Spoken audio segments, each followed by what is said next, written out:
Hi, I'm Vicky Weekley, and I'm here with G Lopes. G, what's going on today? Hi, Vicky. How are you? Good. How are you, G? How you doing? Very good. Today we are kicking off our new series. Let's talk. I don't want to say the word. Father's going to correct me Cate- later on. Catechesis. Catechesis, and Listen, there's no shame in that. I had to have Google tell me, when you type in Google, I've had to have Google tell me how to say catechism. Catechism. Same thing with catechism. Catechetical. So it's okay. It's perfectly fine. I felt really confident about it until like all of this conversation started happening, and I was Well, like, I got this word, and then no, well, that was your mistake. So let's right? continue. Being confident. Hmm. But no, it's today we're talking about Father's video on community, kicking off this new video series where we get to just have conversation with each other about what we learned about our own experience, just continue growing through this time. So my name is Vicky Weekley, and I work for the Office of Youth and Young Adult Ministry with the Salesians as the Salesian Youth Movement Animator.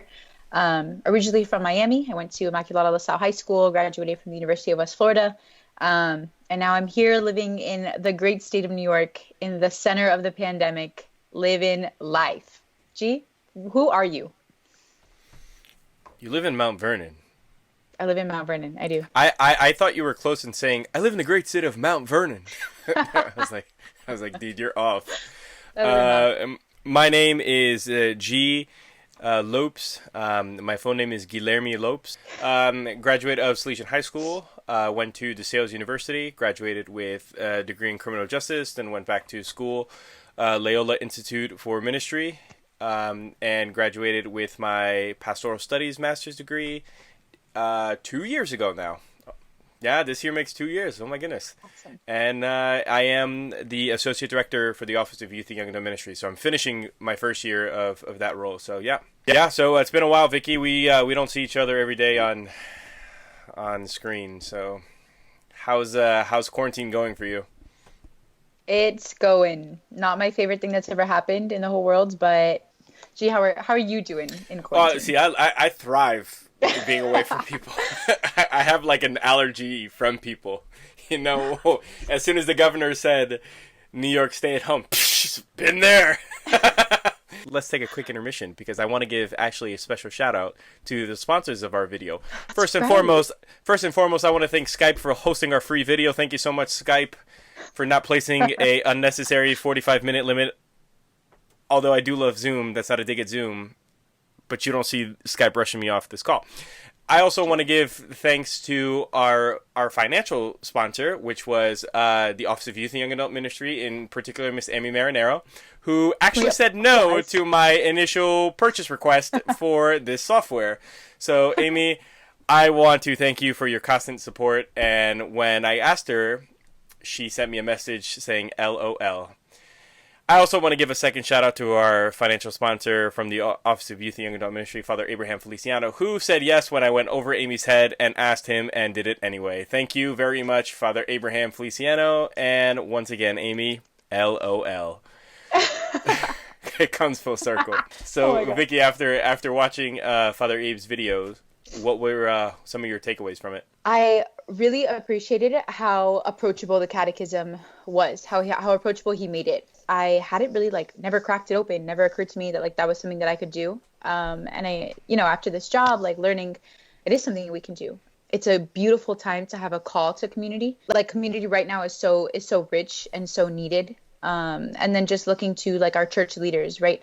I thought it was also really important how he tied together faith and community, right? That faith is it's essential in all of that. I mean, that's what the church is, right? Making sure that we're together. And right now, we can't be physically together, but that doesn't mean that we're not spiritually connected and Yeah, so I took a few things away from his video. The first was he began the video very sad, very dark. I think just acknowledging the reality of the time and speaking about his great aunt. I think as an office, we also experienced a loss. Father Bob Bauer recently passed away, and for those who might not know, Father Bob and I were actually pretty close, and that was actually pretty hard when he passed away. And I couldn't go to the funeral because that was really as New York was on the rise for with the infections and all that. So I could relate a little bit to what Father Abe was experiencing. I think the next thing that stuck out to me was his term of koinonia. And I love how Father Abe enunciates every word, so then it makes you go back and just practice koinonia.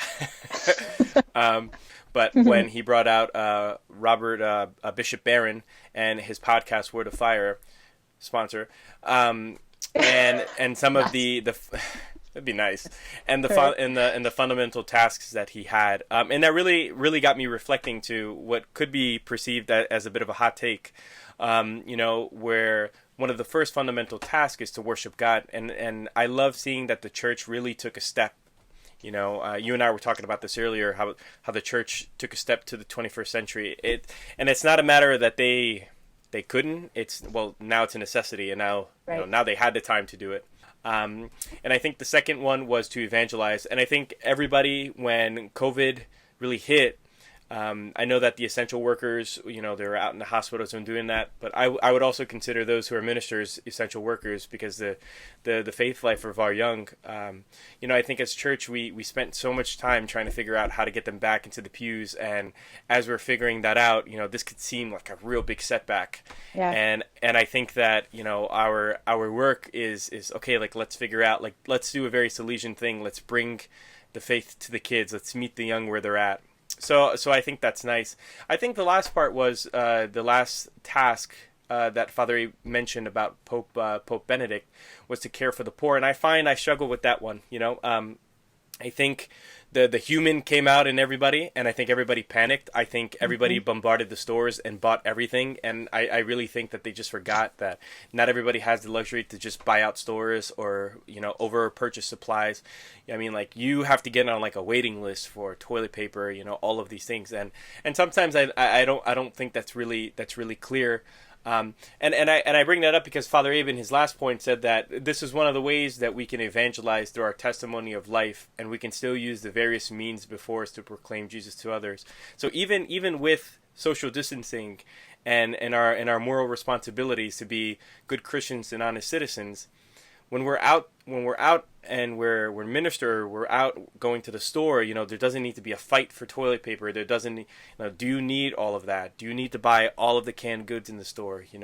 And I think this is where we can minister. We can show that moment of mercy, that moment of grace, and to say, okay, I might want all of the toilet paper in the store because Charmin Ultra is the best, but I know that there's a family that can possibly use it. But I think in some of those decisions is where we can be Jesus to others, and when we can really cater to the poor. So I love the line that Father A brought up, and I love bringing up Pope Benedict. So how do we take building community, and how can we build community amongst ourselves? So do you have any recommendations for that, or how would you do it?